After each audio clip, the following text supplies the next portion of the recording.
Welcome to Ottawa. This is going to be the last game of the regular season. Ottawa's not making the playoffs. Sacramento already has their play-in spot secured. So this game is just for entertainment. It's just to give the folks in the stands, the folks watching online, the folks at home, some entertaining basketball. This is Seth's second game of the season, second time in the spotlight. Mitchell passes it over to Seth, down low for Sabonis. It's going to be interesting to see how Sabonis matches up against Walker Kessler as the foul comes in. So this one's just out of pure enjoyment. This is for the love of the game right here. Sabonis misses the first one. Sabonis averaging 17 points a game. Now, Seth, I was checking into his stats. Career high of 43 points as Van Vliet misses that three. He's at a career high game of 43 points. And that came in a win in the first half of the season against Minnesota. Drive down low, left hand, no good. Porzingis is going to get that board. Freddie dishes to Beauchamp. Beauchamp drives baseline and it gets the layup. Marjon Beauchamp with this little sweep in. So here's Mitchell. Over to Seth. Seth working against Emmanuel quickly. Mitchell kicks out. He's wide open, but they hit him way too late. Mitchell outside. Seth working. Sabonis sets the screen. Quickly loses his balance. Seth goes baseline behind the back dish. And Sabonis with the layup. How about that? The behind the back. Seth getting fancy for the crowd. For him, he's got some family down in the stands. Fred for three. That's too strong. He's got some family in the crowd. He's going to try and put on a performance here tonight. Seth sizing up Emmanuel quickly. Foul comes in quickly with a blocking foul. And to be fair, that is a weak foul. That was a weak call. As we take our time getting things reset. Okay, out to Mitchell. Seth brings it. Round, top of the arc. Size up Porzingis. Porzingis not there, not guarding. So Seth drains the mid-range. Nice and easy. You can see he's averaging 21 points per game. Field goal percentage is at 414 after the decimal. That's 41% for all you mathematicians out there.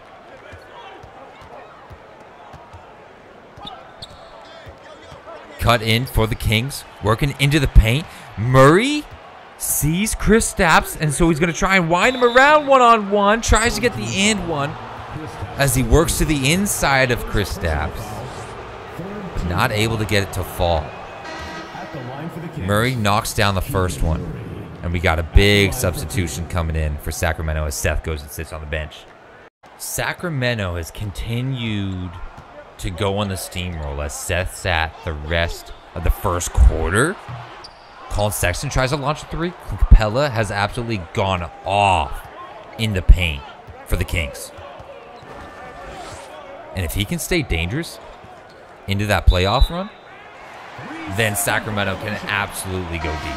3-second violation there on Sacramento. So the Blackjacks are going to get the ball. Freddie checks in, trying to bring some leadership. Vetty Van Vliet. Quickly sizing up Seth. Here comes Zubac. Sets a fake pick. Rolling quickly. Tries to get the nice finish, but Capella grabs the board. It's not going to go. Seth charging down low. Looking to return the favor. Passes it off to Mitchell for Battle. Short range two doesn't work, but Capella's just a beast on the glass. Sacramento averaging 114 points per game this year. High scoring team. Freddie with a spin, and he gets absolutely wrapped up by Donovan Mitchell. Why was that necessary? Honestly, I don't know. I mean, you're up at that point by 11. So why do you need to wrap the guy up? Just let him take the layup and start going the other way. Freddie misses a second. Here's Donovan Mitchell. This is likely a bit of a mismatch on Fred VanVleet. Out to the wing with Seth. Seth back to Okeke. To Clint Capella. Clint Capella working on Kristaps. Outside for Seth. Shot clock winding down. We're going to get into some trouble here. Screen set. Fading three. Money from Seth. And that is nice. In fact, Seth's been shooting well from everywhere this whole season. He's shooting 50%. That's impressive for the rookie. To just come out swinging 50%. I believe Seth is actually the rookie with the best field goal percentage. He takes the best shots, or at least he hits the most amount. Beauchamp in the corner.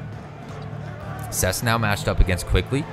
Beauchamp just comes around off the screen, hits the easy pull-up 2 on the elbow. So Sacramento up 18-7. You can see they're shooting 63% as a squad right now compared to Ottawa's 27. Here's Sabonis, easy drive. Oh, but he can't hit the shot. He can't finish the drive. He could have gone layup, but he elected for the short shot. Quickly outside on the wing for 3. Bounces off. Kristaps can't grab the board as Seth clanks off the glass. Here comes Okeke the other way. Hits Seth at the top of the key. Seth puts a spin move on Quickly.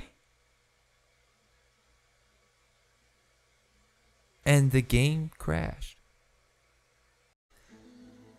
Here is where we find ourselves at the end of the season. You see Seth's game. I was recording it and 2K crashed. So that game we couldn't finish. Seth went off though in that game. Both in this game and from the one that we were actually simming and watching and recording. So luckily for him, that doesn't get lost and it gets reflected. He was having a great game against Ottawa. So looking at the end of the schedule, we've got Houston, we got Toronto, we got Portland, and then we've got the Washington Wizards. Now, because Dustin has already featured multiple times, and more so because when it comes to the playoff picture, his games just don't matter. We're not going to go and record and play that game because it's a meaningless game. It doesn't hold any value. It's not, we've seen a good show from him in his rookie season. So we're going to sim the end of the season here. What are we keeping an eye on? Just a quick little recap here. When it comes to the playoff picture, the West is locked up. Everybody is set. Everybody is bought in. All the West teams are settled. Now, they may jostle in position as to what their final ranking will be. Utah Jazz and AJ Green just missed out of the play-in tournament. And so while they jostle back and forth, they are locked in. They're locked into the spot. Sacramento used to be up in the 6th spot. They could have challenged for 5, but they've lost a couple games since then. When it comes to the East, it's still down to the wire. Only the 5 seed has locked themselves in. Not even the Orlando Magic have locked themselves in. Look, they're 1 win behind Milwaukee, so they're very close. Ryan and the Halifax Moose looking to lock in their position. Craig and the Charlotte Hornets, LaMelo Ball, just outside of the playoff range. Additionally, what we are going to check in at is the award races. We've got Austin Slagle, broken vertebrae out. He's out for the season. He's not playing. Dustin Abbott, bruised left hip. So he may not even actually feature in that last game. Actually, we'll see. We'll check in on that bruised hip.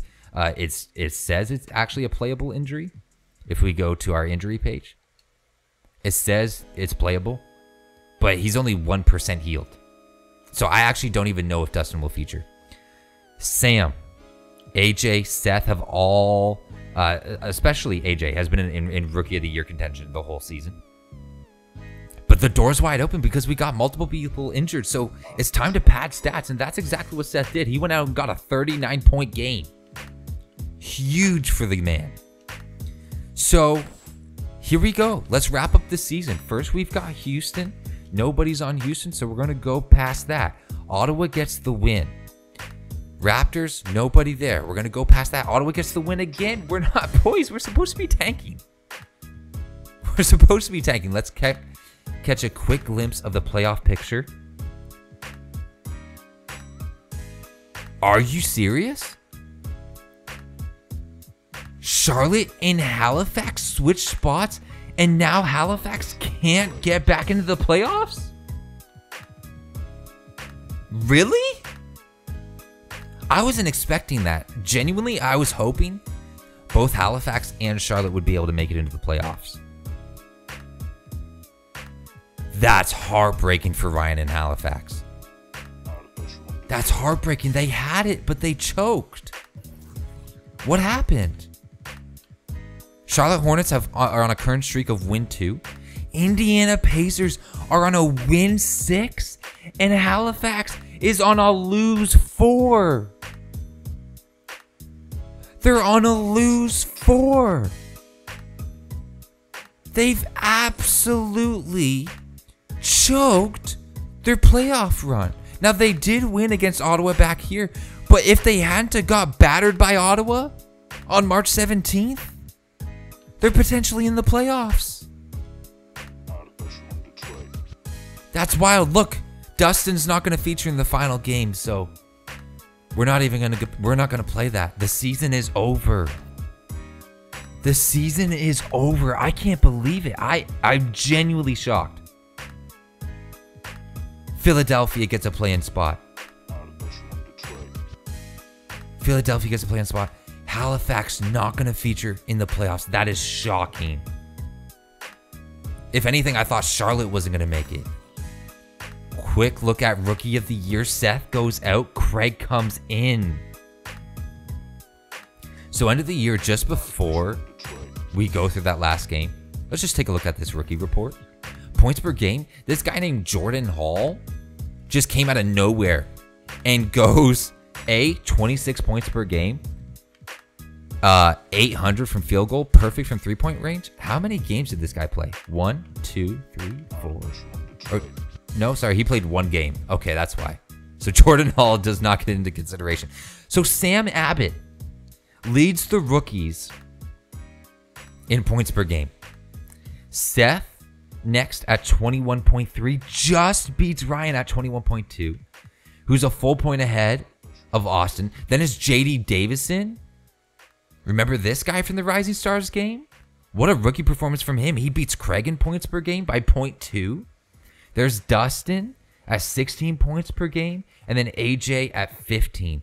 Now, if we look at the big men, rebounds per game, Slags cleans it up at 15. Dustin, AJ, even Craig putting in a good performance. I mean, the family is a family of rebounders. Assists per game. Who's tossing the most dimes? It's Dustin.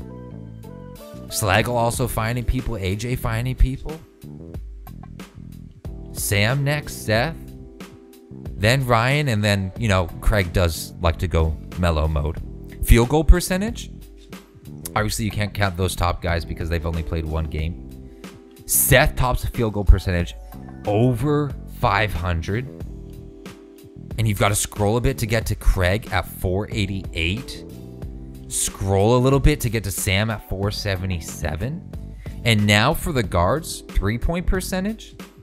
Ryan, 45% beyond the arc shooting. You got to scroll a ways to get to Seth, who's at 42% beyond the arc. Almost a 42% flat from Sam as well. And let's see, we got to scroll. I'm interested to see where I am. Ooh, I'm at 36%, and Slagle just behind me at essentially 36%. The big man stretching the floor. So there you go. There's the rookie report. There is season number 1. Let's finish the final game of the season. We're going to sim through that because Dustin is not featuring. He's out with an injury. So MVP goes to Luka. We've got no surprise, but who takes rookie? It's Austin Slagle. 20 points, 15 rebounds, 8 assists. He just misses out on the rookie triple-double. 46% field goals, 78% shooting from the line, 35% beyond the arc. I mean, this guy's a beast. He's a beast. What was his game high? His game high is 38 points. So he's actually not the rookie who had the highest point game. But 38 is absolutely respectable. Sixth man, Vucevic. That's on Sam's team, San Antonio. DPOY goes to Giannis. AJ was in contention there, but Giannis is going to be able to pull that out. I mean, 12 boards per game. Steals, blocks. Great defensive player, most improved, doesn't matter. Coach of the year, Taylor Jenkins. I don't even know who you are. So there it is. All NBA. First team, AJ Green? Really? That's a shocker. I was not expecting AJ Green to be all NBA first team. But look at him. He's getting a respectable amount of buckets. Almost 13 boards, 8 assists, steals, blocks. He's right behind Giannis in DPOY, to be fair. 46% shooting. Not a three-point shooter, but that's okay. So AJ, all NBA first team. Wow. All NBA second team. Nobody from the family. Not even Slags. Not even the rookie of the year. All NBA third team. We've got LaMelo and Craig, and there is Austin. Defensive team, AJ Green and Slagle. Defensive team, Seth makes an appearance. All rookie, Austin, Dustin, Sam, AJ, Seth, Craig and Ryan, and yeah, Craig and Ryan get the snub. Second team, though, they make it. Wow. That's crazy. So here is the playoff picture. Would you look at this? In the East, we've got Craig and the Charlotte Hornets going up against Philly in the playoff. Then, if they win that game, they're either going to take on Indiana or Detroit and finally match up against the Atlanta Hawks in the number 2 spot. On the other side of the table, Seth and Sam are going to be going at it. This is about to get very interesting. What I'm going to do for the playoffs is we are going to watch only elimination games. Only elimination games. We're not going to watch the best of 7 series. I'm not going to do 7 games. That would, quite frankly, I think just get boring. We're only doing elimino games. Only the ones that count. So we got Seth and Sam going at it. That's going to be a great matchup. And Craig and the Charlotte Hornets with LaMelo Ball, MJ's team, on the east side. So this is what we have for playoffs. Join us next time. Take it easy.